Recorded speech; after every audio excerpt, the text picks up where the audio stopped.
Dok Haikal, ini enak banget. Jadi Enak ya?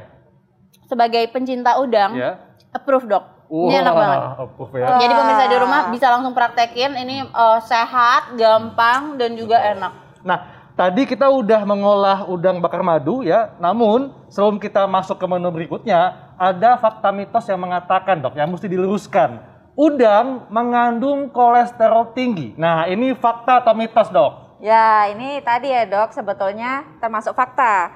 Tapi kalau kita jumlahnya tidak melebihi jumlah kolesterol batasan yang tadi saya sampaikan ya, kalau di dewasa sehat nggak lebih dari 300 mg. Kalau di orang yang sudah punya kolesterol nggak boleh lebih dari 200 mg, harusnya masih aman. Dan nggak tiap hari, makanya paling bagus protein itu memang kita variasikan. Misalkan pagi udang, nanti siang yang lain. Harapannya biar kolesterolnya ini nggak berlebih untuk seharian. Nah dok, tadi kan Nisa udah makan satu ini ya dok ya, satu tusuk ya. Yes. Tapi batasannya adalah 300 mg. 300 mg bukan udang, kolesterolnya. Ya, atau setara kalau misalkan per 100 gram, ini setara dengan sekitar 14 sampai 15 ekor udang sedang kecil-kecil. Cukup banyak ya dok ya? Kecil, iya. Karena tadi lemaknya termasuk rendah dia sebetulnya. Nah dok, tadi selain dibakar nih dok, olahan apa lagi sih dok yang bisa kita bikin dengan udang yang enak gitu tapi juga sehat gitu? Oke, dan pastinya praktis ya dok ya. Betul. Salah satunya saya kalau di rumah biasanya pakai kacang panjang udang tauco. Jadi sekali masak udah ada proteinnya, udah ada sayurnya, nanti tinggal nambah protein nabatinya ya. Nah di sini saya udah menampilkan ada udang segar ya dok ya. Yuk kita sambil mulai mengolah ya dok. Iya, silakan dok.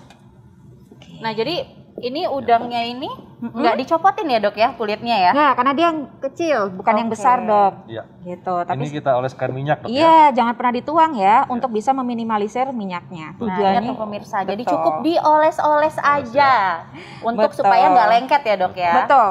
Karena ingat 1 sendok makan minyak itu setara dengan kalori sekitar berapa yo? 1 piring nasi. Bahaya banget. Jadi kalau kita nuang bahaya, oke? Oke. Lalu kita masukkan bumbunya bawang dok ya. merah, bawang putih, dan juga dari lengkuas, lengkuas ya. Cukup banyak ya bawang merah bawang putihnya ya dok? Nah, sesuai selera. Ini kelihatan bervolume karena dia partikel kecil-kecil gitu dok. Sebetulnya enggak, dia 5 bawang merah, bawang putihnya 3 aja udah cukup. Kita tunggu sampai wangi. Udah wangi belum dok? Wangi banget dok. Sampai saya nangis dok. Aduh. Belum motong ya padahal ya. Ada bawangnya terharu. Betul, dan bawang-bawang itu. Dan bawang putih pastinya banyak antioksidan dan termasuk prebiotik juga ya. Dok, ini saya ada pertanyaan dok ya. Kenapa hampir semua masakan ya dicampur dengan bawang merah dan bawang putih? Dan siapakah yang pertama kali menemukan kenapa mesti dicampur dengan bawang-bawangan? Wah, kalau siapa dulu yang pertama kali ini agak susah ya dok ya. Tapi kalau misalkan mengapa, tadi dia rempah-rempah alami yang khasiatnya sangat tinggi. Ada antioksidannya, ada serat, prebiotik, vitamin, mineral. Jadi tidak hanya menambah umami atau rasa kenikmatan suatu makanan, tapi juga membantu kita agar menambahkan nutrisi di dalamnya. Nah ini udah mulai wangi dok, udah kecium ya dok. Sekarang kita tambah wanginya dari udang dok. Langsung kita masukkan udangnya.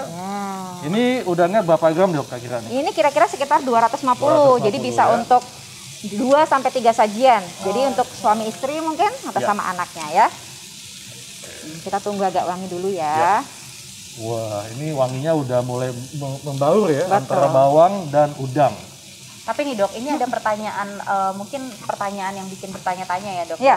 Jadi kan banyak orang juga baru belajar masak. Nah biasanya kalau misalnya udang ini kan cukup sebentar aja, dia langsung matang gitu. Tapi kalau misalnya masaknya kelamaan, apakah akan menghilangkan nutrisi dari si udangnya? Ya, kalau misalkan untuk proteinnya segala macam enggak dok, tapi beberapa vitamin yang larut air seperti B12-nya bisa menurun semakin lama pengolahan. Dan yang kedua, kalau misalkan seperti seafood nih kalau kelamaan dok makin keras, kenyal.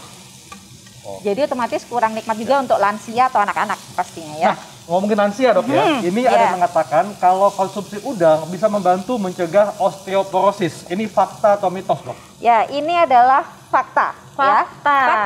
Kenapa? Karena dia tinggi protein. Protein kan bagus ya untuk struktur tulang. Betul. Kedua, untuk mencegah pengeroposan tulang, kita bisa memanfaatkan kandungan dari salah satunya ada vitamin D-nya, ada kalsiumnya, ada fosfor di sini gitu ya. Jadi pastinya bagus sekali untuk membantu kita mencegah dari osteoporosis. Nah dok, udang ini kan salah satu jenis seafood dok ya, makanan laut. Betul. Yang kemungkinan ada mungkin dok ya tercemar logam berat atau gimana. Nah ini apakah udang boleh dikonsumsi ibu hamil dok? Ya, balik lagi dok. Memang beberapa menyatakan bahwa dia mengandung ada kadmium, ada arsenik. Tetapi sebetulnya tidak terlalu banyak selama konsumsinya nggak berlebih. Justru dia punya kandungan yang juga bagus untuk ibu hamil. Jadi sesekali masih boleh dok. Tapi kalau boleh saran, pilih yang udang air tambak tawar. Kan ada yang tambak tawar, ada yang udang laut ya. Nah, pilih untuk meminimalisir kandungan dari si logam beratnya tadi, betul. Nah, nih udah rasanya enak. Iya. Bagus juga untuk kesehatan kita. Wah, ini menjelang matang dok ya. Ini masyarakat perlu tahu dok ya, supaya bisa mendapatkan manfaat sehat dari udang. Tipsnya dok, bagaimana nih? Oke. Yang pertama harus tahu dulu kondisi kesehatan Anda. Setuju. Apakah Anda punya riwayat kolesterol tinggi atau misalkan tadi ya, misalkan punya darah tinggi. Kenapa kok darah tinggi berhubungan sama udang? Karena udang ini juga mengandung sodium alami atau garam alami. Jadi kita sebisa mungkin pengolahannya jangan nambah garam terlalu banyak gitu ya. Karena bahaya. Atau yang kedua, orang-orang yang misalkan punya hipertiroid dok. Nah, kenapa? Kalau sodiumnya ketinggian, misalkan asupan ini ya, udah pengolahan sama udangnya ketinggian, akan membantu juga tiroidnya makin diproduksi. Oke, nah itu kayaknya udah selesai nih ya dok ya. Boleh dok kita langsung plating ya dok. Ini kayaknya kak, ini lama-lama aku ngemas di sini. Kayaknya bakal jago masak deh pulang-pulang. Nah ini banyak resep baru yang sehat soalnya. Nah dok, saya tadi belum masukkan garam, tapi saya masukkan garam memang di terakhir. Setelah mematikan agar yodiumnya tidak menguap. Ya, yodium penting untuk kesehatan kita. Apalagi ibu hamil tadi ya. Ini informasi penting nih pemirsa, karena biasanya masukin garam itu pas lagi tengah-tengah masak ya dok ya. Nah ini saya cukup pakai seperempat aja karena dia udah punya sodium alami ya. Wah. Jadi ditambahin garam sedikit dok ya? Iya betul. Hanya sebagai perasa aja ya dok? Betul. Nah itu, ini tadi jeruk nipis itu buat ini ya dok ya? Untuk menghilangkan amisnya saja ya, dok, betul. Ya? Wah ini aromanya lezat banget ya. Aroma udang, tauco, bawang-bawangan tadi ya. Warnanya juga cantik ya dok ya? Wow. Nah ini Dok Nisa langsung praktekkan di rumah. Iya dong, nanti langsung praktekin di rumah. Pasti bisa, ya? Udang karena masakan favorit keluarga juga. Betul. Dan ini juga bisa dikonsumsi oleh seluruh keluarga dok ya. Betul. Baik orang tua maupun anak-anak. Betul sekali. Baik, terima kasih dok. Terima kasih. Sehat selalu. Informasinya dan juga demo masaknya hari ini ya. Resepnya yang enak dan sehat tentunya. Dan saatnya kami pamit. Saya Dr. Teguh Anissa. Saya Hekal. Indonesia Hidup sehat. sehat.